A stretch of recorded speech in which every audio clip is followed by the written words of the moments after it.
ਨਵਾਂ ਜ਼ਮਾਨਾ ਟੀਵੀ ਨਾਲ ਜੁੜੇ ਦਰਸ਼ਕਾਂ ਦਾ ਸਿਰਜਣਾ ਦੇ ਅੰਗ ਸੰਗ ਪ੍ਰੋਗਰਾਮ ਦੀ ਅਗਲੀ ਕੜੀ ਵਿੱਚ ਸਵਾਗਤ।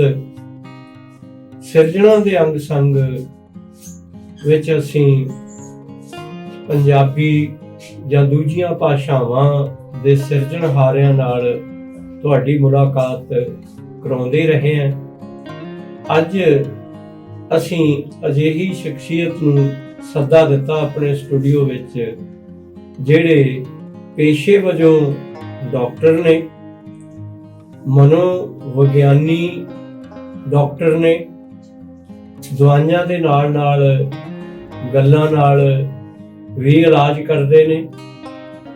ਪਰ ਸਾਡੇ ਇਸ ਪ੍ਰੋਗਰਾਮ ਸਿਰਜਣਾ ਦੇ ਅੰਗ ਸੰਗ ਵਿੱਚ ਉਹਨਾਂ ਦਾ ਆਉਣਾ ਇਸ ਕਰਕੇ ਲਾਹੇਵੰਦ ਹੈ ਕਿ ਉਹ ਪਿਛਲੇ 36 ਸਾਲ ਤੋਂ ਕਵਿਤਾ ਦੇ ਖੇਤਰ 'ਚ, ਮਿੰਨੀ ਕਹਾਣੀ ਦੇ ਖੇਤਰ 'ਚ, ਕਹਾਣੀ ਦੇ ਖੇਤਰ 'ਚ ਅਤੇ ਹੋਰ ਸਮਾਜਿਕ ਮੁੱਦਿਆਂ ਬਾਰੇ ਲਿਖਣ ਦੇ ਨਾਲ ਜੁੜੇ ਹੋਏ ਨੇ, ਲਗਾਤਾਰ ਜੁੜੇ ਹੋਏ ਨੇ। ਉਹਨਾਂ ਦੀਆਂ ਸਰਗਰਮੀਆਂ ਨਵਾਂ ਜ਼ਮਾਨਾ ਅਤੇ ਦੂਜੇ ਅਖਬਾਰਾਂ ਵਿੱਚ, ਮੈਗਜ਼ੀਨਾਂ ਵਿੱਚ ਪਿਆਰੇ ਦਰਸ਼ਕੋ ਤੁਸੀਂ ਪੜ੍ਹਦੇ ਰਹਿੰਦੇ ਹੋ। ਮੇਰੀ ਮੁਰਾਦ ਡਾਕਟਰ ਸ਼ਿਆਮ ਸੁੰਦਰ ਦੀਪਤੀ ਜੀ ਤੋਂ ਹੈ। ਦੀਪਤੀ ਜੀ, ਤੁਹਾਡਾ ਇਸ ਪ੍ਰੋਗਰਾਮ ਵਿੱਚ ਬਹੁਤ ਬਹੁਤ ਸਵਾਗਤ। ਬਹੁਤ ਬਹੁਤ ਧੰਨਵਾਦ। ਸੋ ਦੀਪਤੀ ਜੀ, ਤੁਸੀਂ 1986 ਦੇ ਵਿੱਚ ਪਹਿਲੀ ਕਵਿਤਾ ਦੀ ਕਿਤਾਬ ਲਿਖੀ ਤੇ ਮੇਰੇ ਸਾਹਮਣੇ ਕਿਤਾਬ ਪਈ ਹੈ, ਕਵਿਤਾ ਮੇਰੇ ਚਾਰ ਚੁਫੇਰੇ। ਇਹ 2022 ਦੇ ਵਿੱਚ ਛਪੀ ਹੈ। 1986 ਤੋਂ ਲੈ ਕੇ 2022 ਤੱਕ ਦਾ ਜਿਹੜਾ ਤੁਹਾਡਾ ਕਾਵਿਕਾਰੀ ਦਾ, ਕਵਿਤਾ ਦਾ ਇਹ ਸਫ਼ਰ ਹੈ, ਇੱਕ ਤਾਂ ਇਹਦੇ ਬਾਰੇ ਥੋੜੀ ਜਾਣਕਾਰੀ ਸਾਡੇ ਦਰਸ਼ਕਾਂ ਨਾਲ ਸਾਂਝੀ ਕਰੋ। ਦੂਜਾ, ਇਸ ਤੋਂ ਪਹਿਲਾਂ ਮੇਰਾ ਇਹ ਸਵਾਲ ਅਕਸਰ ਇਹ ਹੁੰਦਾ ਹੈ ਕਿ ਜਿਹੜੇ ਇਸ ਕਿੱਤੇ ਨਾਲ ਨਾ ਜੁੜੇ ਹੋਣ, ਅਧਿਆਪਨ ਵਾਲੇ ਕਿੱਤੇ ਨਾਲ, ਜਿਵੇਂ ਤੁਹਾਡਾ ਕਿੱਤਾ ਡਾਕਟਰੀ ਆ, ਬੇਸ਼ੱਕ ਤੁਸੀਂ ਅਧਿਆਪਕ ਡਾਕਟਰ ਹੋ, ਪਰ ਤੁਹਾਨੂੰ ਕਿਵੇਂ ਮਹਿਸੂਸ ਹੋਇਆ ਕਿ ਆਪਣੇ ਕਿੱਤੇ 'ਚ ਰਹਿ ਕੇ ਮੇਰੇ ਅੰਦਰ ਕੋਈ ਇਹੋ ਜਿਹੀ ਚੀਜ਼ ਸੰਤੁਸ਼ਟ ਨਹੀਂ ਹੋ ਰਹੀ ਕਿ ਜਿਹੜੀ ਕਵਿਤਾ ਲਿਖਿਆ ਹੀ ਹੋਣੀ ਹੈ? ਇਹਨਾਂ ਗੱਲਾਂ ਦੀ ਸਾਂਝ ਸਾਡੇ ਦਰਸ਼ਕਾਂ ਨਾਲ ਪਾਓ। ਕੋਟਵਾਲ ਸਾਹਿਬ, ਇਹ ਸਵਾਲ ਮਤਲਬ ਕਿ ਮੇਰੇ ਆਪਣੇ ਸਾਹਮਣੇ ਵੀ ਤੇ ਮੇਰੇ ਸਾਰੇ ਹੋਰ ਦੋਸਤਾਂ ਤੇ ਲੋਕਾਂ ਦੇ ਸਾਹਮਣੇ ਵੀ ਗਿਆ ਹੈ ਜੀ। ਡਾਕਟਰ ਅਤੇ ਸਾਹਿਤ, ਹਾਂ, ਹੈ ਨਾ। ਜੇ ਮੈਂ ਕਹਾ, ਤੁਸੀਂ ਕਵਿਤਾ ਦੀ ਗੱਲ ਕੀਤੀ, 1986 ਚ ਮੇਰੀ ਪਹਿਲੀ ਕਿਤਾਬ ਆਈ। ਹਾਂਜੀ। ਪਰ ਜੇ ਮੈਂ ਥੋੜਾ ਜਿਹਾ ਹੋਰ ਪਿੱਛੇ ਜਾਵਾਂ, ਅੱਛਾ, ਮੈਂ ਜਦੋਂ 9ਵੀਂ ਕਲਾਸ ਵਿੱਚ ਸੀਗਾ ਤਾਂ ਮੈਂ ਉਦੋਂ ਕਵਿਤਾ ਲਿਖਣੀ ਸ਼ੁਰੂ ਕਰਤੀ ਸੀ। ਕਵਿਤਾ ਕਹਿ ਲਓ, ਤੁਕਬੰਦੀ ਕਹਿ ਲਓ, ਜਾਂ ਗਾਣੇ ਸੁਣਦਾ ਸੀਗਾ, ਮੈਨੂੰ ਸ਼ੌਕ ਸੀਗਾ ਤੇ ਗਾਣਿਆਂ ਦੇ ਪ੍ਰੋਡੀਆਂ ਕਹਿ ਲਓ, ਉਹ ਇੱਕ ਸ਼ੌਕ ਸੀਗਾ। ਪਰ ਉਹ ਮਤਲਬ ਕਿ ਹਮੇਸ਼ਾ ਮੇਰੇ ਨਾਲ ਰਿਹਾ। ਫਿਰ ਮੈਂ ਕਾਲਜ ਵਿੱਚ ਚਲਾ ਗਿਆ, ਕਾਲਜ ਦੀ ਮੈਗਜ਼ੀਨ ਵਿੱਚ ਕਵਿਤਾਵਾਂ ਲਿਖੀਆਂ। ਫਿਰ ਉਸ ਤੋਂ ਬਾਅਦ ਮੈਂ ਮੈਡੀਕਲ ਕਾਲਜ ਆਇਆ। ਤਾਂ ਆਮ ਤੌਰ 'ਤੇ ਹੁੰਦਾ ਕਿ ਮੈਡੀਕਲ ਕਾਲਜ ਵਿੱਚ ਆ ਕੇ ਮੇਰੀ ਪੜ੍ਹਾਈ ਹੈਗੀ ਹੈ, ਉਹਦੇ ਮੱਦੇ ਨਜ਼ਰ ਬੰਦਾ ਸਾਹਿਤ ਤੋਂ ਥੋੜਾ ਦੂਰ ਹੋ ਜਾਂਦਾ ਹੈ। ਪਰ ਇਸ ਤਰ੍ਹਾਂ ਕਹਿ ਲਓ ਕਿ ਉੱਥੋਂ ਦਾ ਮਾਹੌਲ ਵਧੀਆ ਸੀਗਾ। ਤੇ ਇੱਕ ਵੱਡੀ ਗੱਲ ਕਿ ਉਸ ਟਾਈਮ ਕੇ ਮੈਡੀਕਲ ਕਾਲਜ ਦੇ ਵਿੱਚ ਕਾਲਜ ਦੀ ਮੈਗਜ਼ੀਨ ਨਿਕਲਦੀ ਸੀ। ਅੱਛਾ। ਤੇ ਉਸ ਕਾਲਜ ਦੀ ਮੈਗਜ਼ੀਨ ਦੇ ਵਿੱਚ ਕਿਹੜੇ ਤੁਸੀਂ ਕਾਲਜ? ਮੈਂ ਗਵਰਨਮੈਂਟ ਮੈਡੀਕਲ ਕਾਲਜ ਅੰਮ੍ਰਿਤਸਰ, ਪਟਿਆਲੇ, ਸੌਰੀ ਪਟਿਆਲੇ ਮੈਂ ਉੱਥੇ ਪੜ੍ਹਿਆ। ਠੀਕ। ਅੰਮ੍ਰਿਤਸਰ ਦੇ ਵਿੱਚ ਮੈਂ ਸੇਵਾ ਕੀਤੀ। ਹਾਂ। ਤੇ ਮੈਂ ਪਟਿਆਲੇ ਵਿੱਚ ਜਦੋਂ ਪੜ੍ਹਦਾ ਸੀਗਾ ਤੇ ਮੈਂ ਲਗਭਗ ਉੱਥੇ 5 ਸਾਲ ਦਾ ਕੋਰਸ ਹੈ। ਪਹਿਲੇ ਮੈਂ ਸਹਿ ਸੰਪਾਦਕ ਤੇ ਅਗਲੇ 2-3 ਸਾਲ ਜਿਹੜੇ ਸੀਗੇ, ਪਹਿਲੇ 2-3 ਸਾਲ ਮੈਂ 2-2.5 ਸਾਲ ਰਿਹਾ ਜਿਹੜਾ ਵਿਦਿਆਰਥੀ ਸੰਪਾਦਕ ਰਿਹਾ ਤੇ ਉਹਦੇ 'ਚ ਰਿਹਾ। ਤਾਂ ਇਹ ਮਤਲਬ ਕਿ ਉਦੋਂ ਮੈਂ ਕਵਿਤਾਵਾਂ ਲਗਾਤਾਰ ਲਿਖਦਾ ਸੀਗਾ। ਠੀਕ ਹੈ ਕਿ ਰਾਤ ਨੂੰ ਕਦੇ ਦੋਸਤਾਂ ਨਾਲ ਬੈਠ ਕੇ ਉਹਨੂੰ ਸੁਣਾ ਦਿੰਦਾ। ਪਰ ਉਹ ਮੈਂ ਕਦੇ ਛਪਾਈਆਂ ਨਹੀਂ। ਛਪਵਾਉਣ ਦਾ ਸਿਲਸਿਲਾ ਜਿਹੜਾ ਹੈਗਾ ਉਹ ਬਾਅਦ ਦੇ ਵਿੱਚ ਜਦੋਂ ਮੈਂ ਸਰਵਿਸ 'ਚ ਆ ਗਿਆ, ਉਦੋਂ ਮੈਂ ਚਲੋ ਕਵਿਤਾ ਲਿਖ ਲਈ, ਕਿਉਂਕਿ ਉਹ ਹੁਣ ਤੁਸੀਂ ਆਪ ਸਮਝ ਲਓ ਕਿ ਮੈਡੀਕਲ ਕਾਲਜ ਦਾ ਪੀਰੀਅਡ, ਵਿਦਿਆਰਥੀ ਪੀਰੀਅਡ, ਜਵਾਨੀ ਦਾ ਪੀਰੀਅਡ ਸੀਗਾ, ਉਹ ਕਵਿਤਾ ਹੈ ਵੀ ਉਸ ਤਰ੍ਹਾਂ ਦੀ ਸੀ। ਉਹ ਸਿਰਫ ਦੋਸਤਾਂ ਨੂੰ ਸੁਣਾਉਣ ਜੋਗੀ ਹੀ ਸੀ। ਉਸ ਤਰ੍ਹਾਂ ਦੀ ਤੋਂ ਭਾਵ ਤੁਹਾਡਾ ਪਿਆਰ ਮੁਹੱਬਤ ਵਾਲੇ ਹੈ ਨਾ। ਤੇ ਪਰ ਇਹ ਮੈਂ ਐਮਬੀਬੀਐਸ ਕਰਕੇ ਹਟਿਆ ਹੀ ਸੀਗਾ ਤੇ ਕਵਿਤਾਵਾਂ ਲਿਖਦਾ ਸੀ। ਮੇਰਾ ਇੱਕ ਦੋਸਤ ਸੀਗਾ, ਮੈਨੂੰ ਉਹ ਕਹਿੰਦਾ ਵੀ ਹੁਣ ਤੂੰ ਇੱਕ ਕਵਿਤਾਵਾਂ ਲਿਖਣੀਆਂ ਛੱਡ ਤੇ ਹੁਣ ਦੂਜੇ ਪਾਸੇ ਦੇਖ, ਸਮਾਜ ਵਾਲੇ ਪਾਸੇ ਦੇਖ। ਠੀਕ ਹੈ। ਤੇ ਉਹਨਾਂ ਦਿਨਾਂ ਦੇ ਵਿੱਚ ਨਾ ਮਤਲਬ ਕਿ ਮੈਂ ਜਦੋਂ ਦੱਸਿਆ ਕਿ ਮੈਨੂੰ ਰੇਡੀਓ ਸੁਣਨ ਦਾ ਸ਼ੌਕ ਸੀਗਾ, ਪਾਕਿਸਤਾਨ ਦਾ ਰੇਡੀਓ ਵੀ ਬੜਾ ਮਸ਼ਹੂਰ ਸੀਗਾ ਤੇ ਮੈਂ ਮਹਿੰਦੀ ਹਸਨ ਦੀ ਮਤਲਬ ਕਿ ਤੇ ਜਾਂ ਗੁਲਾਮ ਅਲੀ ਦੀਆਂ ਗਜ਼ਲਾਂ ਮਤਲਬ ਕਿ ਸੁਣਦਾ ਹੁੰਦਾ ਸੀਗਾ। ਇੱਕ ਗਜ਼ਲ ਦਾ ਸ਼ੇਰ ਸੀਗਾ, ਮਹਿੰਦੀ ਹਸਨ ਨੇ ਗਾਇਆ ਸੀਗਾ, जमाने भर के गम और एक तेरा गम, ये गम होगा तो कितने गम ना होंगे। तो मैं सोचा भी ये दोवें गम बराबर ने, एक पासे दुनिया भर दा गम, एक पासे तेरा गम। ते मैं कह भी आपां जे गम लेना ही है तो फिर आपां ये छड्ड के इधरले पासे ही चलदे। मैनूं ये गल दसी ते उस दोस्त दी, ते फिर मैं जी अपनी शायरी है थोड़ी जी पोइट्री थोड़ी बहुत जो मैं लिखदा सीगा, वो मैं उसदा रुख जेहड़ा थोड़ा बदल लिया। पर कविता मेरे नाल हुण तक रही हैगी है, पर मैं मतलब कि कविता मेरे नाल बहुत लंबा समा उस तरह नहीं जुड़ पाया, या मैं कहा कि मेरी कोई पहचान नहीं है मतलब कि कविता के खेत्र दे विच। जे मान लो कि कोई मतलब कि स्टेट पद्धर दा कोई कवि दरबार होवे तां मेरा नाम उहदे च नहीं हुंदा। ते पर मैं कविता तो मतलब कि फिर कहानी वाल आ गया, क्योंकि जो मेडिकल नहीं ये ਜਿਹੜੀ ਗੱਲ ਤੁਸੀਂ ਕੀਤੀ ਨਾ ਜੀ ਕਿ ਜ਼ਰੂਰੀ ਨਹੀਂ ਕਿ ਜਿਹੜੇ ਸਟੇਟ ਲੈਵਲ ਦੇ ਕਵੀ ਦਰਬਾਰ ਹੁੰਦੇ ਆ 26 जनवरी 15 अगस्त ਨੂੰ ਦਿੱਲੀ ਵਾਲੇ ਵੀ ਕਰਦੇ ਆ, ਉਹ 10-12 ਕਵੀ ਜਾਣੇ ਹੁੰਦੇ ਆ। ਜਦ ਕਿ ਤੁਹਾਨੂੰ ਵੀ ਪਤਾ, ਮੈਨੂੰ ਵੀ ਪਤਾ ਕਿ ਜੇ ਪੰਜਾਬੀ ਵਿੱਚ ਕਵਿਤਾ ਲਿਖਣ ਵਾਲਿਆਂ ਦੀ ਗਿਣਤੀ ਕਰੀਏ ਤੇ ਉਹ ਸ਼ਾਇਦ ਹਜ਼ਾਰਾਂ 'ਚ ਜਾਂਦੀ ਹੈ। ਉਹਨਾਂ ਨੇ ਆਉਣਾ ਨਹੀਂ ਹੁੰਦਾ। ਪਰ ਜਿਹੜੀ ਗੱਲ ਤੁਸੀਂ ਜ਼ਿਕਰ ਕੀਤਾ, ਮੈਨੂੰ ਐਂ ਲੱਗਦਾ ਕਿ ਤੁਹਾਡੇ ਅੰਦਰ ਜਿਹੜਾ ਇੱਕ ਕੋਮਲ ਭਾਵੀ ਇਨਸਾਨ ਬੈਠਾ ਸੀ ਨਾ, ਜਿਵੇਂ ਤੁਸੀਂ 9ਵੀਂ ਕਲਾਸ ਦੀ ਗੱਲ ਕਰਦੇ ਹੋ, ਇਹ ਕਿਤੇ ਨਾ ਕਿਤੇ ਉਦੋਂ ਅੰਗੜਾਈ ਲੈ ਰਿਹਾ ਸੀ। ਪਰ ਉਹ ਪੂਰੀ ਤਰ੍ਹਾਂ 1986 ਵਿੱਚ ਜਦੋਂ ਤੁਹਾਨੂੰ ਲੱਗਿਆ ਕਿ ਹੁਣ ਮੇਰੀ ਕਿਤਾਬ ਛਪ ਜਾਣੀ ਚਾਹੀਦੀ ਆ, ਮੇਰਾ ਉਹਦੇ ਨਾਲ ਇੱਕ ਸਵਾਲ ਹੋਰ ਸੀਗਾ ਡਾਕਟਰ ਸਾਹਿਬ ਕਿ ਤੁਹਾਨੂੰ ਕੀ ਮਹਿਸੂਸ ਹੋਇਆ ਕਿ ਮੈਂ ਆਹ ਗੱਲ ਆਪਣੀ ਕਵਿਤਾ ਵਿੱਚ ਬਿਹਤਰ ਕਹਿ ਸਕਦਾ, ਕਿਉਂਕਿ ਦੂਜੇ ਕਾਵਿ ਰੂਪ ਵੀ ਹੋਣਗੇ। ਜਦੋਂ 1986 ਵਿੱਚ ਤੁਹਾਡੀ ਕਵਿਤਾ ਆਉਂਦੀ ਹੈ ਜਿਹਨੂੰ ਤੁਸੀਂ ਇਹ ਕਹਿੰਦੇ ਆ ਕਿ ਪਿਆਰ ਮੁਹੱਬਤ ਦੀ ਸੀ, ਉਸ ਤੋਂ ਪਹਿਲੇ ਸਾਲਾਂ ਦੇ ਵਿੱਚ ਪ੍ਰਗਤੀਸ਼ੀਲ ਲਹਿਰ ਜ਼ੋਰਾਂ ਤੇ ਸੀ। ਪ੍ਰਗਤੀਵਾਦੀ ਸਾਹਿਤ ਜਿਹੜਾ ਆ ਉਹਨੂੰ ਹੀ ਉੱਚੇ ਸਾਹਿਤ ਦਾ ਦਰਜਾ ਦਿੱਤਾ ਜਾਂਦਾ ਸੀ। ਪਰ ਇਹ ਪ੍ਰਗਤੀਵਾਦ ਤੋਂ ਇੱਕ ਤਬਦੀਲੀ ਆਉਂਦੀ ਆ ਇਸ ਦੌਰ ਦੇ ਵਿੱਚ। ਤੁਹਾਡੀ ਕਵਿਤਾ ਜਿਵੇਂ ਤੁਸੀਂ ਦੱਸਿਆ ਪਿਆਰ ਮੁਹੱਬਤ ਨਾਲ ਤੁਸੀਂ ਇਹ ਜ਼ਿਕਰ ਵੀ ਕੀਤਾ ਕਿ ਜਿਹੜਾ ਇੱਕ ਤਾਂ ਨਿੱਜੀ ਗਮ ਹੈ, ਇੱਕ ਜ਼ਮਾਨੇ ਦਾ ਗਮ ਹੈ, ਕਿ ਤੁਸੀਂ ਆਪਣੀ ਕਵਿਤਾ ਵਿੱਚ ਫਿਰ ਜ਼ਮਾਨੇ ਦੇ ਗਮ ਨੂੰ ਤਰਜੀਹ ਦਿੱਤੀ। ਹਾਂ, ਉਹੀ ਮੈਂ ਕਹਿੰਦਾ ਕਿ ਮੇਰੀ ਕਵਿਤਾ ਨੇ ਫਿਰ ਮੋੜਾ ਮਤਲਬ ਲਿਆ। ਕਿਉਂਕਿ ਅਸੀਂ ਵੀ ਚਲੋ ਮੈਡੀਕਲ ਕਾਲਜ ਦੇ ਵਿੱਚ ਆ ਕੇ ਤੇ ਜਦੋਂ ਮਤਲਬ ਕਿ ਤੁਸੀਂ ਉਹਨੂੰ ਕੋਰਸ ਪੂਰਾ ਕਰਦੇ ਹੋ ਤੇ ਫਿਰ ਮੈਨੂੰ ਇਮੀਡੀਏਟਲੀ ਸਰਵਿਸ ਮਿਲ ਗਈ। ਮੈਂ ਕੁਝ 2 ਸਾਲ ਹਾਊਸ ਜੋਬ ਵੀ ਕੀਤੀ। ਫਿਰ ਜਦੋਂ ਤੁਸੀਂ ਮਰੀਜ਼ਾਂ ਦੇ ਨਾਲ ਮਿਲਦੇ ਹੋ, ਤੁਸੀਂ ਮਰੀਜ਼ਾਂ ਕੋਲ ਜਾਂਦੇ ਹੋ, ਮਰੀਜ਼ ਤੁਹਾਡੇ ਕੋਲ ਆਉਂਦੇ ਹੈਗੇ ਨੇ, ਤਾਂ ਫਿਰ ਉਹਦੇ ਵਿੱਚ ਜੋ ਮੈਂ ਕਹਿੰਦਾ ਜ਼ਮਾਨੇ ਭਰ ਦਾ ਕੰਮ ਹੈਗਾ ਫਿਰ ਉਹ ਤੁਹਾਨੂੰ ਸਾਹਮਣੇ ਆਉਂਦਾ ਹੈ। ਉਹਦੀ ਤੁਹਾਨੂੰ ਤਰਬੀਅਤ ਪਤਾ ਚੱਲਦੀ ਵੀ ਆਹ ਕਿੰਨਾ ਵੱਡਾ ਮਤਲਬ ਉਹ ਇੱਕ ਹੈਗਾ। ਤੇ ਮੈਂ ਫਿਰ ਮਤਲਬ ਕਿ ਆਪਣੀ ਜਿਹੜੀ ਪਹਿਲੀ ਕਹਾਣੀ ਜਿਹੜੀ ਲਿਖੀ ਉਹ ਵੀ ਐਸੇ ਤਰ੍ਹਾਂ ਸੀ ਕਿ ਚੱਕਰ ਵਿਊ, ਜਿਹਦੇ ਚ ਹੈਗਾ ਕਿ ਬੱਚਾ ਮਤਲਬ ਕਿ ਹੈਗਾ ਮਤਲਬ ਕਿ ਲਵਾਰਿਸ ਕਹਿ ਲਓ ਹੈਗਾ, ਉਹਨੂੰ ਕੋਈ ਮਤਲਬ ਕਿ ਛੱਡ ਕੇ ਚਲਾ ਜਾਂਦਾ ਹੈਗਾ ਤੇ ਉਹਨੂੰ ਸਮੱਸਿਆ ਹੈਗੀ ਹੈ ਕੋਈ, ਤੇ ਉਹਨੂੰ ਬੇਹੋਸ਼ ਹੈਗਾ, ਉਹਨੂੰ ਮਤਲਬ ਕਿ ਐਮਰਜੈਂਸੀ ਦਾਖਲ ਕਰਦੇ ਆ। ਐਮਰਜੈਂਸੀ ਵਾਲੇ ਆ ਕੇ ਕਹਿੰਦੇ ਕਿ ਇਸ ਆਪਣਾ ਕੇਸ ਨਹੀਂ, ਮੈਡੀਸਨ ਚ ਭੇਜੋ। ਮੈਡੀਸਨ ਵਾਲਾ ਕਹਿੰਦਾ ਹੈਗਾ ਵੀ ਇਹ ਮਤਲਬ ਕਿ ਨਾ ਕੇਸ ਹੈਗਾ ਨਾ, ਇਹਦੀ ਲੱਤ ਦੇ ਉੱਤੇ ਪੀਕ ਪਈ ਗਈ, ਪਹਿਲਾਂ ਲੱਤ ਦੇ ਪੀਕ ਕਰਦੇ ਉਹ ਸਰਜਰੀ ਚ ਭੇਜੋ। ਫਿਰ ਸਰਜਰੀ ਜਾਂਦੇ ਉਹ ਕਹਿੰਦੇ ਇਹਦਾ ਬੱਚਾ ਹੈਗਾ, ਸਾਡਾ ਕੇਸ ਨਹੀਂ, ਇਹਨੂੰ ਪੀਡੀਆਟ੍ਰਿਕਸ ਚ ਭੇਜੋ, ਬੱਚਾ ਵਾਰਡ ਚ ਭੇਜੋ। ਤੇ ਬੱਚਾ ਵਾਰਡ ਚਲਾ ਜਾਂਦਾ ਹੈਗਾ। ਬੱਚਾ ਵਾਰਡ ਵਾਲੇ ਕਹਿੰਦੇ ਕਿ ਇਹ ਤਾਂ ਐਮਰਜੈਂਸੀ ਦਾ ਕੇਸ ਹੈਗਾ, ਹਜੇ ਇਹਨੂੰ ਪਹਿਲਾਂ ਐਮਰਜੈਂਸੀ ਡੀਲ ਕਰੋ, ਫਿਰ ਇਹਨੂੰ ਆਪਾਂ ਲਵਾਂਗੇ। ਫਿਰ ਵਾਪਸ ਫਿਰ ਐਮਰਜੈਂਸੀ ਚ ਆ ਜਾਂਦਾ। ਉਹ ਚੱਕਰ ਦੇ ਵਿੱਚ ਉਹ ਜਿਹੜਾ ਫਸਦਾ ਹੈਗਾ। ਇਹ ਮੈਂ ਮਤਲਬ ਕਿ ਕਹਾਣੀ ਉਸ ਟਾਈਮ ਤੇ ਇਹ ਮੇਰੇ ਜੋ ਸਾਹਮਣੇ ਬਿਲਕੁਲ ਉਸ ਤਰ੍ਹਾਂ ਵਾਪਰਿਆ ਹੂਬਹੂ। ਉਹਨੂੰ ਠੀਕ ਹੈ ਥੋੜੀ ਜਿਹੀ ਮੈਂ ਵਾਰਤਾਲਾਪ ਆਪਣੇ ਡਾਕਟਰਾਂ ਦੇ ਦੋਸਤਾਂ ਦੇ ਨਾਲ ਕੀਤੀ ਤੇ ਉਹ ਮਤਲਬ ਕਿ ਉਹ ਕਾਫੀ ਸਲਾਹੀ ਗਈ ਕਹਾਣੀ। ਪਰ ਬਸ ਕਿ ਮੈਂ ਕਹਾਣੀ ਲਿਖਦੇ ਕਿਤੇ ਮਿੰਨੀ ਕਹਾਣੀ ਦੇ ਮਤਲਬ ਕਿ ਪੜ੍ਹਨ ਵਿੱਚ ਲੱਗ ਗਿਆ। ਇੱਕ ਅਸੀਂ ਮੈਗਜ਼ੀਨ ਕਰਦੇ ਸੀ ਕੁਝ ਹੋਰ ਸਵਾਲ ਕੇ ਪਟਿਆਲੇ ਤੋਂ, ਉਹਦਾ ਨਾਮ ਸੀਗਾ ਅਸਤਿਤਵ ਤੇ ਇੱਕ ਹੋਂਦ ਪੰਜਾਬੀ ਦੇ ਵਿੱਚ। ਅਸੀਂ ਇੱਕ ਮਿੰਨੀ ਕਹਾਣੀ ਵਿਸ਼ੇਸ਼ਾਂ ਕਰਨਾ ਸੀਗਾ।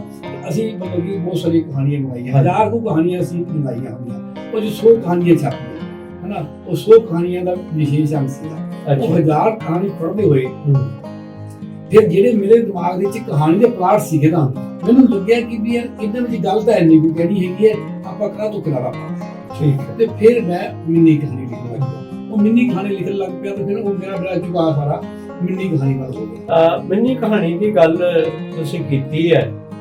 ਆਮ ਤੌਰ ਤੇ ਜਿਹੜੇ ਸਾਡੇ ਪਾਠਕ ਹੈ, ਦਰਸ਼ਕ ਹੈ, ਉਹ ਸ਼ਾਮ ਸੁੰਦਰ ਦੀਪਤੀ ਨੂੰ ਮਿੰਨੀ ਕਹਾਣੀਕਾਰ ਦੇ ਵਜੋਂ ਪ੍ਰਵਾਨ ਕਰਦੇ ਆ। ਤੁਹਾਡੀ ਪ੍ਰਵਾਨਗੀ ਇਹਨਾਂ ਪਾਠਕਾਂ ਦੇ ਵਿੱਚ ਹੈ, ਪਰ ਤੁਸੀਂ ਮਿੰਨੀ ਕਹਾਣੀ ਤੋਂ ਮੁਕੰਮਲ ਕਹਾਣੀ ਵੱਲ ਕਿਵੇਂ ਪਹੁੰਚੇ? ਕਿ ਮੈਂ ਦੱਸਾਂ ਕਿ ਮੈਂ ਪਹਿਲੀ ਕਹਾਣੀ ਜਿਹੜੀ ਮੈਂ ਤੁਹਾਨੂੰ ਸੁਣਾ ਰਿਹਾ ਚੱਕਰ ਵੀ ਹਾਂਜੀ, ਉਹ ਮਤਲਬ ਕਿ ਮੁਕੰਮਲ ਕਹਾਣੀ ਸੀਗੀ। ਮੈਂ ਉਸ ਸਮੇਂ ਦੇ ਵਿੱਚ ਮਤਲਬ ਕਿ 10-12 ਕਹਾਣੀਆਂ ਲਿਖੀਆਂ ਜੀ, ਪਰ ਮੈਂ ਮਿੰਨੀ ਕਹਾਣੀ ਵੱਲ ਆ ਗਿਆ ਤਾਂ ਫਿਰ ਮੇਰੇ ਜਿਹੜੇ ਵੀ ਪਲਾਟ ਸੀਗੇ ਉਹਨਾਂ ਦੇ ਵਿੱਚ ਮਿੰਨੀ ਕਹਾਣੀ ਬਣਨ ਦੀ ਜਦੋਂ ਸੰਭਾਵਨਾ ਹੁੰਦੀ ਸੀ ਤਾਂ ਫਿਰ ਮੈਂ ਉਸ ਦੇ ਵਿੱਚ ਪਹਿਲਾਂ ਮੈਂ ਉਹਦੀ ਭੂਮਿਕਾ ਬਣਨਾ ਤੇ ਉਸ ਪਾਤਰ ਨੂੰ ਸਾਰਾ, ਤੇ ਫਿਰ ਮੈਂ ਉਸ ਗੱਲ ਤੇ ਆਵਾਂ ਜਿਹੜੀ ਗੱਲ ਮੈਂ ਕਹਿਣਾ ਚਾਹਨਾ। ਫਿਰ ਮੈਨੂੰ ਲੱਗਿਆ ਕਿ ਵੀ ਮੈਂ ਗੱਲ ਜਿੰਨੀ ਕਹਿਣਾ ਚਾਹਨਾ, ਮੁਕੰਮਲ ਕਹਾਣੀ ਦੀ ਗੱਲ, ਇਹ ਮੁਕੰਮਲ ਗੱਲ ਕਹਿੰਦੀ ਹੈ ਕਿ ਜੋ ਮੈਂ ਕਹਿਣਾ ਚਾਹਨਾ ਉਹ ਇਸ ਮਿੰਨੀ ਕਹਾਣੀ ਕਿਹਾ ਜਾ ਰਿਹਾ ਹੈਗਾ। ਫਿਰ ਮੈਂ ਉਸ ਮਿੰਨੀ ਕਹਾਣੀ ਦੀ ਗੱਲ ਕੀਤੀ। ਹੁਣ ਮੈਂ ਮਤਲਬ ਦੁਬਾਰਾ ਮਤਲਬ ਕਿ ਆਪਣੇ ਮੈਨੂੰ ਕਿਸੇ ਇੱਕ ਦੋਸਤ ਹੈਗੇ ਸੁਰਿੰਦਰ ਸ਼ਰਮਾ, ਉਹਨਾਂ ਨੇ ਕਿਤਾਬ ਦਿੱਤੀ ਹਨਾ। ਉਹ ਡਾਕਟਰ ਦੀ ਆਪਣਾ ਸੀਗਾ ਜ਼ਿੰਦਗੀ ਦਾ ਤਜਰਬਾ, ਜਿੱਥੇ ਉਹਨੇ ਸਰਵਿਸ ਕੀਤੀ ਸੀ, ਤਾਂ ਉਹਨੇ ਆਪਣੇ ਕੇਸ ਨੂੰ ਬਹੁ ਆਪਣੇ ਕਹਾਣੀ ਦੇ ਵਿੱਚ ਪੇਸ਼ ਕੀਤਾ। ਕਹਾਣੀ ਦੇ ਵਿੱਚ ਉਹ ਸਾਰੀ ਜਿਹੜੀ ਗੱਲਾਂ ਕੀਤੀ। ਮੈਨੂੰ ਕਹਿੰਦਾ ਡਾਕਟਰ ਸਾਹਿਬ ਤੁਹਾਡੇ ਕੋਲ ਕੋਈ ਹੋਣੇ ਤਜਰਬੇ ਤੁਸੀਂ ਜਾਂ ਕੁਝ ਤੇ ਕਹਾਣੀ ਬਣ ਸਕੇ ਤੇ ਕਰੋ। ਤਾਂ ਮੈਂ ਫਿਰ ਉਸ ਵਕਤ ਸੋਚਣ ਲੱਗ ਪਿਆ ਵੀ ਜਿਹੜੀ ਮੇਰੀ ਜਿੱਥੇ ਮੈਂ ਸਰਵਿਸ ਕੀਤੀ ਹੈ ਜਾਂ ਜਿੱਥੇ ਮੇਰੇ ਕੋਲ ਪਲਾਟ ਪਏ ਨੇ, ਤਾਂ ਫਿਰ ਮੈਂ ਉਹ ਸਵੈ ਜੀਵਨੀ ਮੂਲਕ ਕਹਾਣੀਆਂ ਮਤਲਬ ਕਿ ਲਿਖਣੀਆਂ ਸ਼ੁਰੂ ਕੀਤੀਆਂ। ਉਹ ਮੈਂ ਕੋਈ 10 ਕਹਾਣੀਆਂ ਲਿਖੀਆਂ ਹਨਾ। ਇੱਕ ਕਹਾਣੀ ਤਾਂ ਹੁਣ ਐਤਕੀ ਜਿਹੜੀ ਹੈਗੀ ਹੈ ਆਪਣੇ ਕਹਾਣੀ ਤਾਰਾ ਦੇ ਵਿੱਚ, ਹਾਂਜੀ ਕਹਾਣੀ ਤਾਰਾ ਦੇ ਵਿੱਚ ਵੀ ਛਪੀ ਹੈ।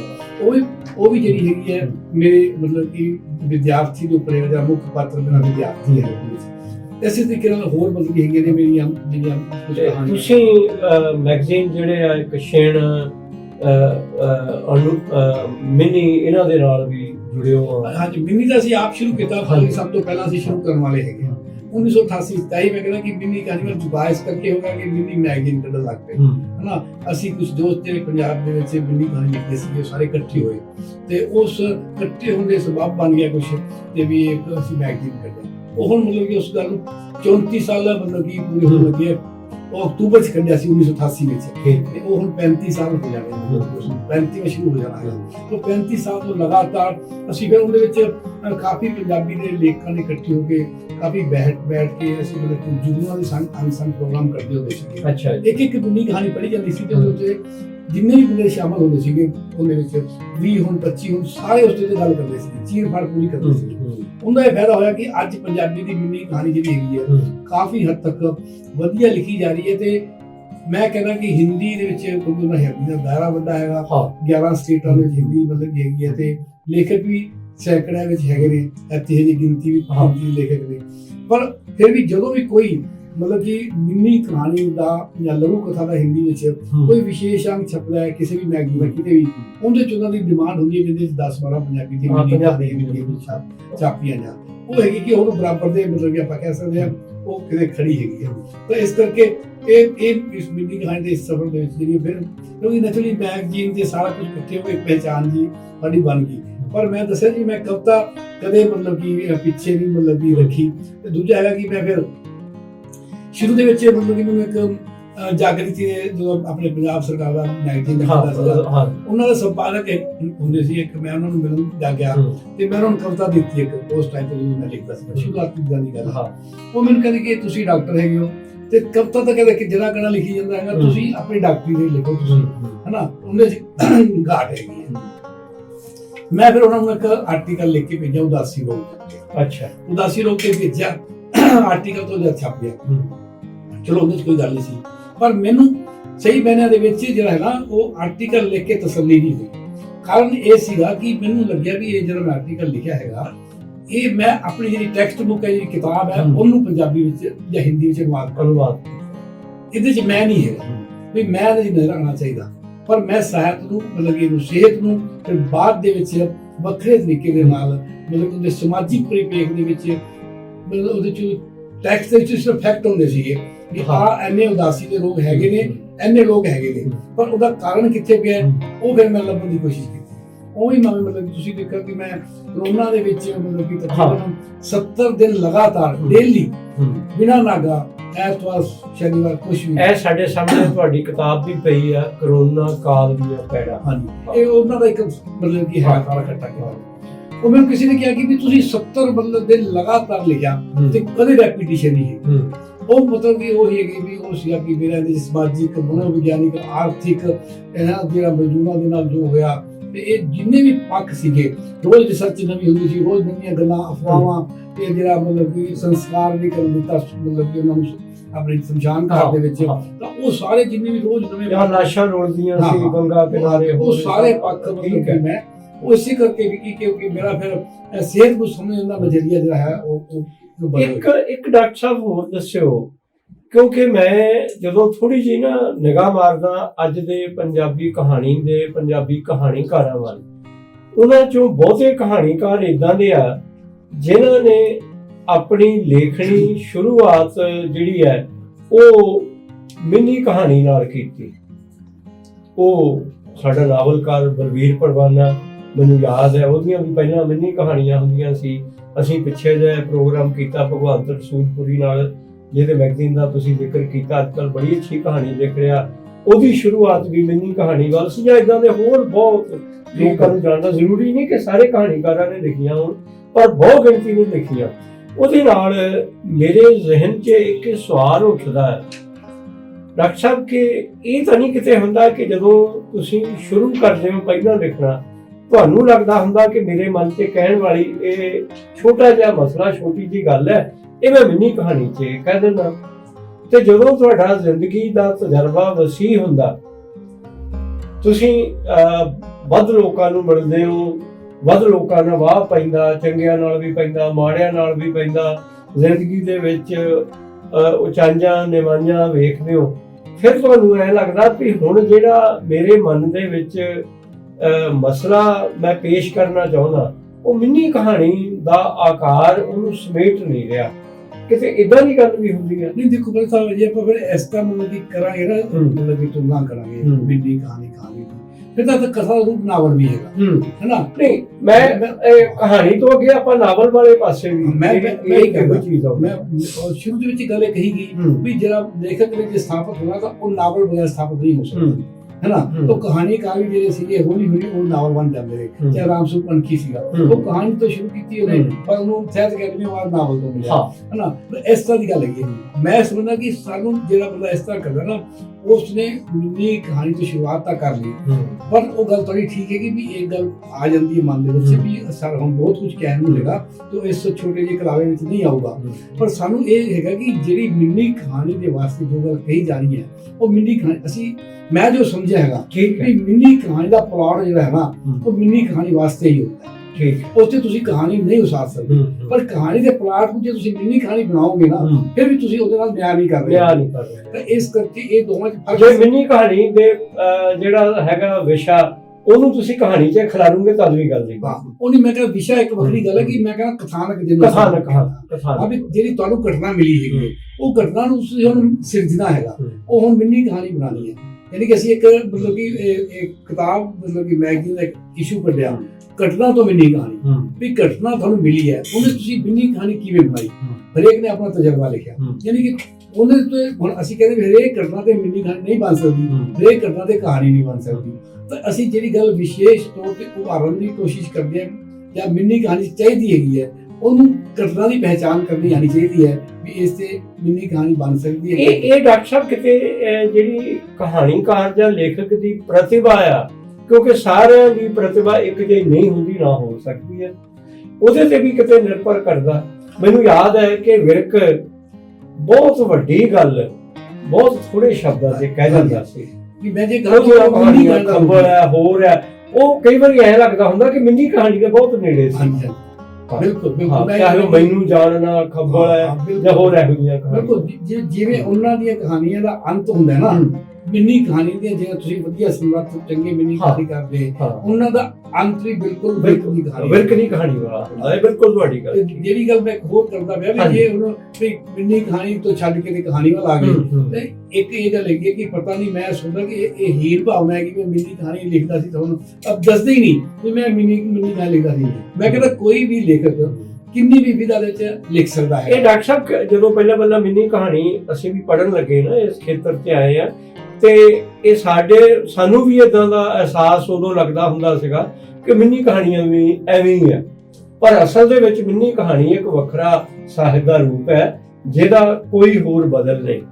ਡਾਕਟਰ ਸਾਹਿਬ, ਕਵਿਤਾ ਕਹਾਣੀ ਦੇ ਨਾਲ ਨਾਲ ਤੁਸੀਂ ਵਾਰਤਕ ਬਹੁਤ ਖੂਬਸੂਰਤ ਲਿਖੀ ਹੈ। ਮੈਨੂੰ ਤੁਹਾਡੀ ਇਹ ਕਿਤਾਬ ਉਹ ਯਾਦ ਆ ਰਹੀ ਹੈ, ਇੱਕ ਭਰਿਆ ਪੂਰਾ ਦਿਨ। ਮੈਂ ਇਹ ਕਿਤਾਬ ਆਪ ਵੀ ਪੜ੍ਹੀ, ਆਪਣੇ ਪਰਿਵਾਰ 'ਚ ਆਪਣੀ ਪਤਨੀ ਨੂੰ ਵੀ ਪੜ੍ਹਾਈ, ਹੋਰ ਇੱਕ ਦੋ ਮੇਰੇ ਦੋਸਤ ਆ ਉਹਨਾਂ ਦੇ ਘਰ 'ਚ ਵੀ ਮੈਂ ਉਹ ਕਿਤਾਬ ਦਿੱਤੀ, ਜਿਨ੍ਹਾਂ ਨੂੰ ਲੱਗਦਾ ਸੀਗਾ ਕਿ ਥੋੜੇ ਬਹੁਤੇ ਸਿੰਪਟਮ ਸਾਨੂੰ ਡਿਪਰੈਸ਼ਨ ਦੇ ਆ ਰਹੇ ਆ। ਤੁਹਾਡੀ ਇਹ ਕਿਤਾਬ ਪੜ੍ਹ ਕੇ ਬਿਨਾਂ ਦਵਾਈ ਤੋਂ ਉਹ ਬੰਦੇ ਠੀਕ ਵੀ ਹੋਏ ਆ। ਇਹ ਕਿਤਾਬ ਦੀ ਸਿਰਜਣਾ ਬਾਰੇ ਜ਼ਰੂਰ ਸਾਡੇ ਦਰਸ਼ਕਾਂ ਪਾਠਕਾਂ ਨਾਲ ਔਰ ਇਹਦੇ ਪ੍ਰਭਾਵ ਬਾਰੇ ਜ਼ਿਕਰ ਕਰੋ। ਨਹੀਂ, ਜੇ ਸਿਰਜਣਾ ਦਾ ਮਤਲਬ ਗੱਲ ਹੈਗੀ ਵੀ ਇਸ ਕਿਤਾਬ ਦਾ, ਜਿਵੇਂ ਕਹਿੰਦੇ ਨਾ ਵੀ ਕੋਈ ਦਿਮਾਗ ਵਿੱਚ ਖਾਕਾ ਨਹੀਂ ਸੀ, ਕੋਈ ਕੁਛ ਨਹੀਂ ਸੀ। ਅੱਛਾ ਜੀ। ਇਹ ਸੀ ਕਿ ਕੁਝ ਚਿਰ ਪਹਿਲਾਂ ਮੈਂ ਮਤਲਬ ਕਿ ਆਪਣੀ ਨਾ ਸਵੈ ਜੀਵਨੀ ਲਿਖਣ ਬਾਰੇ ਸੋਚਦਾ ਸੀਗਾ ਜੀ, ਪਰ ਜਿਵੇਂ ਸਵੈ ਜੀਵਨੀ ਵਾਲੇ ਲੋਕੀ ਕਹਿੰਦੇ ਨੇ ਵੀ ਹਜੇ ਕਿਹੜਾ ਸਮਾਂ ਹੈ, ਤਾਂ ਤੇਰੀ ਉਮਰ ਪਈ ਹੈ ਬਹੁਤ, ਇਸ ਤਰ੍ਹਾਂ ਪ੍ਰਭਾਵ ਪਿਆ। ਪਰ ਹੁਣ ਲੋਕੀ ਕਹਿੰਦੇ ਕੋਈ ਗੱਲ ਨਹੀਂ, ਲਿਖਦੇ ਆ, ਫਿਰ ਜੇ ਸਮਾਂ ਹੋਗਾ ਤਾਂ ਫਿਰ ਦੂਜਾ ਪਾਰਟ ਵੀ ਲਿਖਾਂਗੇ। ਇਸ ਤਰ੍ਹਾਂ ਮੈਂ ਉਹਦਾ ਇੱਕ ਟ੍ਰੈਂਡ ਚੱਲਿਆ ਹੈ। ਤਾਂ ਮੈਂ ਉਹਦੇ ਕੁਝ ਚੈਪਟਰ ਬਣਾਏ ਹੋਏ ਸੀਗੇ। ਅੱਛਾ। ਪਰ ਬਈ ਆ ਮੈਂ ਪੱਖ ਲਿਖੂੰਗਾ, ਮਤਲਬ ਕਿ ਇਹ ਨਹੀਂ ਕਿ ਵੀ ਜਨਮ ਕਦੋਂ ਹੋਇਆ ਮੈਂ ਉਹਨਾਂ ਦੇ ਚੈਪਟਰ ਉੱਥੇ, ਉਹਦੇ 'ਚ ਇੱਕ ਚੈਪਟਰ ਸੀ ਕਿ ਮੈਨੂੰ ਦਰਅਸਲ ਸ਼ੂਗਰ ਹੋਈ 1976 ਵਿੱਚ, ਜਦੋਂ ਮੈਂ ਸਟੂਡੈਂਟ ਸੀ MBBS। ਤੇ ਮੈਂ ਜਦੋਂ ਉੱਥੇ ਦੀ ਖਾਸ ਗੱਲ ਉਹਦੇ 'ਚ ਇਹ ਸੀ ਕਿ ਜਦੋਂ ਮੈਂ ਅਗਲੇ 2 ਸਾਲ ਬਾਅਦ ਜਦੋਂ ਮੈਂ MBBS ਦਾ ਫਾਈਨਲ ਵਿੱਚ ਸੀਗਾ ਤੇ ਮੈਂ ਸ਼ੂਗਰ ਹੋ ਗਈ, ਉਹਨਾਂ ਦਿਨਾਂ ਤੋਂ ਬਿਮਾਰੀ ਪੜੀ ਜਿਹੜੀ ਸਿਲੇਬਸ ਵਿੱਚ ਸੀਗੀ। ਉਹਦੇ 'ਚ ਇੱਕ ਚੀਜ਼ ਲਿਖੀ ਹੋਈ ਸੀ ਜਿਵੇਂ ਮਤਲਬ ਕਿ ਹਰੇਕ ਬਿਮਾਰੀ ਬਾਰੇ ਹੁੰਦਾ ਹੈਗਾ ਵੀ ਇਹਦਾ ਕੀ ਮਤਲਬ ਵੀ ਦੱਸੋ ਕੀ ਹੋਊਗਾ, ਬਿਮਾਰੀ ਦਾ ਕੀ ਹੋਊਗਾ, ਖਾਸ ਤੌਰ ਤੇ ਕੈਂਸਰ ਇਹੋ ਜਿਹੀ ਬਿਮਾਰੀ ਬਾਰੇ। ਅੱਛਾ, ਕਿ ਸਾਡੀ ਜ਼ਿੰਦਗੀ ਕਿੰਨੀ ਹੋਏਗੀ, ਉਹਦੇ 'ਚ ਹਰੇਕ ਬਿਮਾਰੀ ਬਾਰੇ ਹੁੰਦਾ ਹੈਗਾ। ਤੇ ਮੈਂ ਉਹਦੇ 'ਚ ਪੜਿਆ ਵੀ ਉਮਰ ਪ੍ਰੋਗਨੋਸਿਸ ਜਿਹਨੂੰ ਕਹਿੰਦੇ ਆ ਵੀ ਤੁਹਾਡੀ ਲਾਈਫ ਦਾ ਕੀ ਅੰਤ, ਉਹ 3 ਤੋਂ 20 ਸਾਲ ਹੈ ਨਾ। ਤਾਂ ਮੇਰੇ ਦਿਮਾਗ 'ਚ 20 ਸਾਲ ਬੈਠ ਗਏ ਵੀ 20 ਸਾਲ ਜਿਹੜੇ ਹੈਗੇ ਨਾ, ਉਹ ਮਤਲਬ ਕਿ ਵੱਧ ਤੋਂ ਵੱਧ ਹੈਗੀ ਹੈ ਮੇਰੀ ਜ਼ਿੰਦਗੀ। ਠੀਕ, ਉਹ ਫਿਰ ਹੌਲੀ ਹੌਲੀ ਚੱਲਦਾ ਰਿਹਾ ਸਾਰਾ ਕੁਝ ਰੂਟੀਨ ਦੇ ਵਿੱਚ। ਜਦੋਂ ਮਤਲਬ ਕਿ 20 ਸਾਲ ਹੋ ਗਏ ਤੇ ਮੇਰੇ ਦਿਮਾਗ 'ਚ ਫਿਰ ਅਲਾਰਮ ਵੱਜਿਆ ਵੀ 20 ਸਾਲ ਦਾ ਹੋ ਗਿਆ, ਤੂੰ ਠੀਕ ਠਾਕ ਹੈਗਾ, ਹੈ ਨਾ। ਇਹ ਮੇਰੇ ਦਿਮਾਗ 'ਚ ਆਇਆ। ਫਿਰ ਮੈਂ ਕਿਹਾ ਵੀ ਫਿਰ ਮੈਂ ਆਪਣੇ ਆਪ ਨੂੰ ਦੇਖਿਆ ਕਿ ਮੈਂ 20 ਸਾਲ ਵਧੀਆ ਕਿਵੇਂ ਕੱਟ ਲਏ ਆਪਣੇ ਆਪ ਦੇ ਵਿੱਚ। ਫਿਰ ਮੈਂ ਝਾਤੀ ਮਾਰੀ, ਐਵੇਂ ਉਹ ਝਾਤੀ ਮਾਰਦੇ ਮਾਰਦੇ 5 ਸਾਲ ਹੋਰ ਨਿਕਲ ਗਏ, 25 ਸਾਲ ਦਾ ਹੋ ਗਿਆ। ਫਿਰ ਮੈਂ ਕਿਹਾ ਹੁਣ ਤਾਂ 25 ਸਾਲ ਹੋ ਗਏ ਤੇ ਉਹ ਫਿਰ ਮੈਂ ਕੁਝ ਝਾਤੀ ਮਾਰ ਵੀ ਚੁੱਕਾ ਸੀਗਾ ਵੀ ਕਿਹੜੀ ਗੱਲਾਂ ਨੇ। ਫਿਰ ਮੈਨੂੰ ਲੱਗਾ ਵੀ ਇਹਨਾਂ ਨੂੰ ਲਿਖਣਾ ਚਾਹੀਦਾ, ਤੇ ਉਹ ਮੈਂ ਕੁਝ ਨੋਟਸ ਜਿਹੇ ਬਣਾ ਕੇ ਮਤਲਬ ਕਿ ਲਿਖ ਲਏ।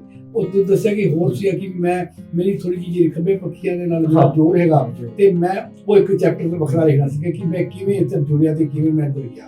ਉਹ ਇੱਕ ਵੱਖਰੀ ਮਤਲਬ ਕਿ ਇਹ ਕਹਾਣੀ ਹੈਗੀ ਹੈ। ਤੇ ਉਹ ਚਲੋ ਮੈਂ ਹੁਣ ਇਹਦਾ ਸੈਕੰਡ ਪਾਰਟ ਲਿਖਣ ਦੀ ਸੋਚੀ ਜਾਂਦਾ। ਤੇ ਮੇਰਾ ਕਹਿਣ ਦਾ ਮਤਲਬ ਇਹ ਹੈ ਕਿ ਫਿਰ ਮੈਂ ਕਹਿ ਲਓ ਕਿ ਕਰੋਨਾ ਕਾਲ ਦੇ ਵਿੱਚ ਜੋ ਸੀਗਾ ਤੇ ਮੇਰੇ ਦਿਮਾਗ ਦੇ ਵਿੱਚ ਇਹ ਸਾਰੀਆਂ ਗੱਲਾਂ ਚੱਲਦੀਆਂ ਪਈਆਂ ਸੀਗੀਆਂ ਤੇ ਸਮਾਂ ਵੀ ਵੱਧਦਾ ਜਾ ਰਿਹਾ, ਕਨਸੈਂਟਰੇਸ਼ਨ ਬਣ ਗਈ ਉਹਦਾ। ਹੁਣ ਡਾਕਟਰ ਸਾਹਿਬ ਮੈਂ ਇਹ ਚਾਹੂੰਗਾ ਕਿ ਤੁਸੀਂ 3 ਦਰਜਨ ਦੀ ਕਿਤਾਬਾਂ ਦੇ ਕਰੀਬ ਪੰਜਾਬੀ ਸਾਹਿਤ ਨੂੰ ਦਿੱਤੀਆਂ ਨੇ, ਕਿ ਆਪਣੀ ਕਵਿਤਾ ਇਹਦੇ ਪਿੱਛੇ ਮੈਂ ਦੇਖ ਰਿਹਾ ਸੀਗਾ, ਇਹ ਜੇ ਇਹਦਾ ਪੜ੍ਹ ਕੇ ਸਾਨੂੰ ਸੁਣਾ ਦਿਓ ਸਾਡੇ ਪਾਠਕਾਂ ਨੂੰ ਤੇ ਜ਼ਿਆਦਾ ਬਿਹਤਰ ਰਹੂਗਾ ਕਿ ਤੁਹਾਡੀ ਕਵਿਤਾ ਦਾ ਰੰਗ ਜਿਹੜਾ ਹੈ ਜਿਨ੍ਹਾਂ ਨੇ ਅਜੇ ਤੱਕ ਨਹੀਂ ਪੜ੍ਹੀ ਉਹ ਦੇਖ ਲੈ। ਇਹ ਕਵਿਤਾ ਹੈ ਜੀ, ਇਸਦਾ ਨਾਮ ਹੈ ਸੈਲਫੀ। ਹਾਂਜੀ, ਆ ਸੈਲਫੀ ਦਾ ਅੱਜ ਕੱਲ੍ਹ ਫੈਸ਼ਨ ਵੀ ਹੈ ਨਾ। ਸੈਲਫੀ ਲੈਣ ਲੱਗਿਆ ਹਾਂ, ਆਪਣੇ ਆਪ ਨੂੰ ਲੋਕਾਂ ਵਿੱਚ ਪੇਸ਼ ਕਰਨ ਦਾ ਮੋਹ। ਸੈਲਫੀ ਲੈਣ ਲੱਗਿਆ ਹਾਂ, ਆਪਣੇ ਆਪ ਨੂੰ ਲੋਕਾਂ ਵਿੱਚ ਪੇਸ਼ ਕਰਨ ਦਾ ਮੋਹ। ਅੱਡ-ਅੱਡ ਪੋਜ਼ ਬਣਾਉਂਦਾ, ਕਦੇ ਗਰਦਨ ਦੀਆਂ ਝੁਰੀਆਂ, ਕਦੇ ਅੱਖਾਂ ਦੇ ਖੱਡੇ, ਕਦੇ ਪਿਚਕੀਆਂ ਹੋਈਆਂ ਗੱਲਾਂ, ਕੀ ਕੁਝ ਲੁਕੋ ਰਿਹਾ। ਵਾਹ, ਕਦੇ ਗਰਦਨ ਦੀਆਂ ਚੁਰੀਆਂ, ਹਾਂ। ਕਦੇ ਅੱਖਾਂ ਦੇ ਖੱਡੇ, ਕਦੇ ਪਿਛਕੀਆਂ ਹੋਈਆਂ ਗੱਲਾਂ, ਕੀ ਕੁਝ ਲੁਕੋ ਰਿਹਾ ਹਾਂ, ਖਿੱਚੀਆਂ ਫੋਟੋਆਂ ਗੌਰ ਨਾਲ ਦੇਖਦਾ, ਇੱਕ ਇੱਕ ਕਰਕੇ ਡਿਲੀਟ ਹੋ ਗਈਆਂ ਸਾਰੀਆਂ, ਇੱਕ ਇੱਕ ਕਰਕੇ ਡਿਲੀਟ ਹੋ ਗਈਆਂ ਸਾਰੀਆਂ। ਪਰ ਇਹ 70 ਦੀ ਉਮਰ ਨੂੰ ਢੁੱਕ ਰਹੀ, ਦਿਮਾਗ ਵਿੱਚ ਫਸੀ 25 ਸਾਲ ਲੱਗਣ ਦੀ ਸਨਕ ਡਿਲੀਟ ਨਹੀਂ ਹੋ ਰਹੀ। ਵਾਹ। ਇਹ 70 ਨੂੰ ਢੁੱਕ ਰਹੀ ਉਮਰ, ਦਿਮਾਗ ਵਿੱਚ ਫਸੀ 25 ਸਾਲ ਦਾ ਲੱਗਣ ਦੀ ਸਨਕ ਡਿਲੀਟ ਨਹੀਂ ਹੋ ਰਹੀ। ਸੋ ਪਿਆਰੇ ਦਰਸ਼ਕੋ, ਸਮਾਂ ਦੀ ਸੀਮਾ ਦਾ ਖਿਆਲ ਰੱਖਦਿਆਂ ਹੋਇਆਂ ਹੁਣ ਅਸੀਂ ਡਾਕਟਰ ਸਾਹਿਬ ਤੋਂ ਆਗਿਆ ਲਵਾਂਗੇ। ਡਾਕਟਰ ਸਾਹਿਬ ਨਾਲ ਤੁਸੀਂ ਸਾਡਾ ਜਿਹੜਾ ਨਵਾਂ ਜ਼ਮਾਨਾ ਦਾ ਐਤਵਾਰ ਦਾ ਮੈਗਜ਼ੀਨ ਸੈਕਸ਼ਨ ਆ, ਵਾਹ ਵਾਸਤਾ ਨਾਲ ਹਰੇਕ ਐਤਵਾਰ ਜੁੜਦੇ ਹੋ, ਤੇ ਉਮੀਦ ਕਰਦਾ ਕਿ ਤੁਸੀਂ ਇਸ ਪ੍ਰੋਗਰਾਮ ਨਾਲ ਜੁੜ ਕੇ ਤੇ ਇਹਨੂੰ ਪਸੰਦ ਕਰੋਗੇ ਤੇ ਅੱਗੇ ਲੋਕਾਂ ਨੂੰ ਭੇਜਣ ਦਾ ਯਤਨ ਕਰੋਗੇ। ਸੋ ਪਿਆਰੇ ਦਰਸ਼ਕੋ, ਤੁਹਾਡਾ ਵੀ ਸ਼ੁਕਰੀਆ। ਡਾਕਟਰ ਸਾਹਿਬ ਤੁਸੀਂ ਸਟੂਡੀਓ ਦੇ ਵਿੱਚ ਆਏ, ਬਹੁਤ ਬਹੁਤ ਧੰਨਵਾਦ, ਸ਼ੁਕਰੀਆ। ਤੁਹਾਡਾ ਬਹੁਤ ਬਹੁਤ ਧੰਨਵਾਦ।